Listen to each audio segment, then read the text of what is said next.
Good morning, students. It's Geeta Gigu here with the accounting equation. Now I will move forward. This is the narration which I have created myself. You are aware that we have to write narration. Then this is the new equation created here. Cash we are having 1 lakh. Stock we are having 50,000. In bank we are having 10,000. Now we have to put the total of these numbers and create a capital account with these total. Cash we are having 1 lakh. Stock we are having 50,000. Bank we are having 10,000. So the three amounts to be 1,60,000, which is to be kept for the capital account. So in the new equation, you are aware our left hand side should be equal to the right hand side. In our right hand side it is capital only, so we will put the amount of these two to the capital account. अब 1,50,000 और 10,000 मिलकर 1,60,000 होते हैं. तो हमने new equation जो है वो क्रिएट की है ताकि आपको मैं इंपॉर्टेंट चीज जो बच्चों को समझ नहीं आती है, which I suppose that is sale में बहुत दिक्कत होती है. तो यहां पर क्या है, sold goods cost price 5,000 for cash 7,000. ये आपके क्वेश्चन में दिया होगा. अब इसमें आपको तीन इंपॉर्टेंट चीजें, बहुत इंपॉर्टेंट चीजें याद रखी होगी. जिस बच्चे को ये पॉइंट समझ में आ गया तो अकाउंटिंग इक्वेशन उसकी क्लियर हो गई. सबसे पहले आपको इंपॉर्टेंट चीज याद रखनी है. देखो ये बच्चे दिखाया हुआ है sold goods cost price 5,000 for a cash, ये दिया हुआ है 7,000. यहाँ कॉस्ट प्राइस का मतलब है 5,000 की उसने चीज लाई है और उसको कितने में बेचा, 7,000. सबसे पहले आपको इंपॉर्टेंट चीज जो याद रखनी है, पहले हमारा स्टॉक कम हो जाएगा कितना, 5,000. फिर हमारे पास आया पैसा कितना, 7,000, तो वो कैश में हमारा क्या हो रहा है, प्लस. और फिर देख लीजिए इन दोनों का डिफरेंस हमारा आ रहा है 2,000 रुपए. तो वो हमारा कहाँ ऐड होगा, add profit to the capital. तो three things which we have to remember, that is less stock, add to the cash and add profit to the capital. वही मैंने इस इक्वेशन में किया हुआ है. 7,000 मैंने कैश में प्लस कर लिए हैं, स्टॉक में मैंने 5,000 माइनस कर लिए हैं, और इन दोनों का डिफरेंस हमारा 2,000 है, वो मैंने आपके कैपिटल में कर लिया है. So I think it should be clear to all of you what we have to do when the question is given sold goods cost price 5,000 for a cash 7,000. Now we have to add the amount. It is 1,07,000. 50,000 we have deducted 5,000. Here it remains 45,000. Bank we are having nothing to add, so we have put it as a 10,000. And in here capital we are having 1,60,000. So we have added, हमने यहाँ add कर लिया 2,000. It comes to be 1,62,000. Now we will move to the credit entry. Sold goods cost price 10,000 on credit to Sohan for 15,000. It's given in the question कि हमारा जो चीज था उसकी कॉस्ट प्राइस कितनी थी, 10,000. वो हमने आया make it clear, credit means उधार. We have sold it to the Sohan. The name of the Sohan is written for how much, 15,000. So what we have to do, less stock. सबसे पहले यही आ जाएगा, same thing which is coming up here.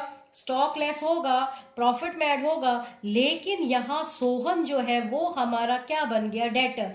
Either you can write the name और you can write debtor here. So less stock, add profit and create a debtor. जब भी हम उधार किसी से माल बेचते हैं तो हमारे पास क्या आ जाता है, debtor. So nothing is coming to the cash, so we put here 0. Now stock हमारा डिडक्ट हो गया कितना, 10,000. अब हमने सोहन से कितने रुपए लेने हैं, 15,000. So you can write the name of Sohan here और you can write debtor here. So how much we have to receive from him, 15,000. इसलिए हमने यहाँ उसके 15,000 लिख लिए. देख लीजिए जब भी सेल आप करते हैं तो तीन चीजें आपकी आएंगी ही आएंगी. 10,000 कैश में स्टॉक में से माइनस हो गया क्योंकि कॉस्ट प्राइस था, उससे लेने हैं हमें डेटर से 15,000, और इन दोनों का डिफरेंस जो है प्रॉफिट हो गया तो प्लस, लॉस हो गया तो माइनस. तो ये हमारे पास इक्वेशन आ गई. अब हम इसको प्लस करते हैं तो न्यू इक्वेशन क्रिएट करते हैं. I have told you can right new equation. So this 1,07,000, 35,000, 10,000, 15,000 and 1,67,000. So this is the addition we are doing only. Now the important thing which I have to convey, that is paid salary 3,000 by check. Now it comes here. जब भी हमारा paid कोई भी word आएगा तो paid का मतलब है हमने दे दिए पैसे. Now here the thing is by cheque. Cheque means कि हमने बैंक में से वो पैसे निकाल कर दे दिए, क्योंकि हम जब भी किसी को देते हैं तो हम चेक लिख कर देते हैं, तो that is deducted from bank. तो वो चेक जब भी हम किसी को लिखते हैं तो वो कहां से माइनस होता है? बैंक से. तो less from capital and bank. जब भी हम किसी को दो ही तरीकों से हम पैसे दे सकते हैं, या तो कैश से या तो चेक से. तो अगर हमने कैश से दिए हैं तो कैश में से माइनस होगा, अगर हमने चेक बनाकर दिया है तो बैंक से माइनस होगा. तो जब भी ये एंट्रीज आएंगी तो दो जगह आपके लेस होगा, एक तो कैपिटल में या तो कैश में या तो बैंक में. Capital is common in both cheque and cash and bank. So less from capital and bank. तो यहां हमने चेक दिया इसलिए कैश में 0, स्टॉक में हम कुछ भी नहीं कर रहे हैं 0. Here we have given 3000 from the bank, so we have deducted from the bank 3000. Minus हमने किए 3000 बैंक में से, क्योंकि चेक दे दिया हमने. डेटर की कोई एंट्री नहीं है 0, and we are deducted from the capital 3000. अब हम टोटल करेंगे 1,07,000, 35,000. अब 10,000 बैंक में थे, 3,000 की सैलरी दी, वहां कितने रहे? 7,000. 15,000 है, कोई भी एंट्री नहीं है, 15,000. अब यहां देख लीजिए 1,67,000 है, 3,000 का हमने चेक दिया तो कैपिटल में से भी माइनस करेंगे. जब भी पेड होगा हमेशा कैपिटल में से और या तो बैंक में से या तो कैश में से. तो here it remains only 1,64,000. Now I have to convey you the important thing here, which I am trying to make it clear and easy. Receive in full settlement. Most important entries जो हमारी accounting equation की होती है वो यही होती है जहां हमारे गलती होने के chances होते हैं. लेकिन अगर आप अच्छी तरह से इन चीज़ों को समझ जाओ तो accounting equation हमारी easy बन जाती है. तो यहाँ है received in full settlement. देख लीजिए बच्चों, ये full settlement का मतलब है कि उसका बही खाता खत्म. बही खाता खत्म का मतलब है हिसाब. जो उसने हमसे माल लिया, ये नहीं है कि वो लेगा ही नहीं आगे, लेकिन अभी तक जो उसने हमसे माल लिया है तो उसका अभी तक का हिसाब हमारा कंप्लीट हो गया. Receive in full settlement 14,800 from debtor. अब हमारे पास डेटर है जिससे हमने लेने हैं 15,000, लेकिन उसने हमें फुल सेटलमेंट इंडिकेट कर रहा है अभी का खाता जो हमारा था उसका हिसाब उसने खत्म कर लिया है. तो उसे 15,000 रुपए देने थे लेकिन उसने दिए 14,800, 14,800. तो आप यहां देख लीजिए कैश दे रहा है तो कैश में क्या होगा? प्लस. डेटर में हमारा उसका हिसाब जो है वो खत्म हो रहा है तो डेटर में क्या हो रहा है? ये माइनस. और हम यहां पर माइनस करेंगे कैपिटल में क्योंकि हमें लॉस हो रहा है. यहां देख लीजिए 15,000 रुपए उसको लेने थे, उसने लिए 14,800. तो यहां उसको कम मिल रहे हैं. तो जो कम मिलता है उसको मोस्टली जब आप आगे एंट्रीज करोगे तो उसको हम डिस्काउंट क्रिएट करते हैं. लेकिन अभी अकाउंटिंग इक्वेशन में अगर हम देखें तो लेना 15,000 था, दिए उसने 14,800. तो अल्टीमेटली वो उसका नुकसान हो रहा है कितने रुपए का? 200 रुपए का. इसलिए वो 200 रुपए जो उसने कम दे दिए तो वो हम कैपिटल में से माइनस करेंगे. तो इसलिए अब यहां पर हमारे पास आ रहा है 1,07,000 में हमारे पास 14,800 आ रहे हैं तो हमारे पास आ गया 1,21,800. स्टॉक की कोई एंट्री नहीं है, 0, 35,000. यहाँ बैंक की कोई एंट्री नहीं है तो वही 7,000.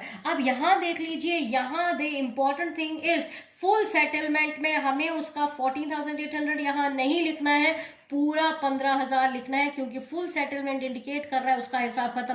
अगर हम यहाँ 14,800 लिखेंगे तो फिर से 200 का डिफरेंस आएगा. तो वो 200 हमने ऑलरेडी 200 माइनस कर लिए हैं कैपिटल में, इसलिए इसका खाता खत्म होने का मतलब है यहाँ हमने माइनस करना है और इसके खाते को क्या बनाना है? 0.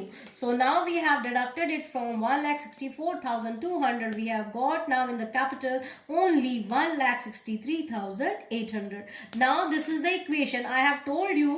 Then we have to clarify, you can add it up, and if in the question it is given कि balance sheet बनाना है, so I have a space here to make it clear. In the balance sheet at the last we have to make what? Balance sheet. Balance sheet consists of what? Liabilities, amount, assets and amount. Now in the capital liability side we are having only one thing. What is that? That's only the capital. तो capital को हम यहाँ लिखेंगे, हमारे पास आ रहा है 1,63,800. तो बस खाली एक ही चीज हमारी liability में है, capital, और कुछ भी नहीं है, और बाकी चीजें हमारी सारी assets है. So in cash we are having how much? 1,21,800.